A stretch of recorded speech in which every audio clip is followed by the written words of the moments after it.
Welcome, happy to have you here.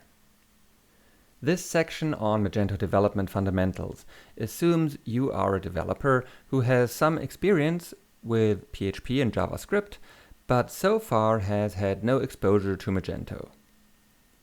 It could be you have some experience with Magento 1, but are only just beginning your journey with Magento 2. Or maybe you are interested in Magento development because you are just starting in a developer position with a merchant or with a system integrator. Of course, there are many other possible scenarios for you to be here, but whatever it may be, I hope these videos will be a great help for you. Magento has a wonderful global developer community, and the platform offers so many opportunities for continuous learning and growing, it can last a lifetime. But keep in mind that it's really not required to know everything before you can be productive. These videos focus on practicality instead of covering all details. There are some videos on implementation details too, but feel free to skip them if you aren't interested or are in a hurry.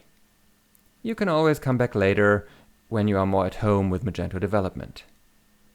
Also, in the left panel of Magento TV, there is an essential filter tag, which lets you skip all the non-essential videos automatically, if you wish to.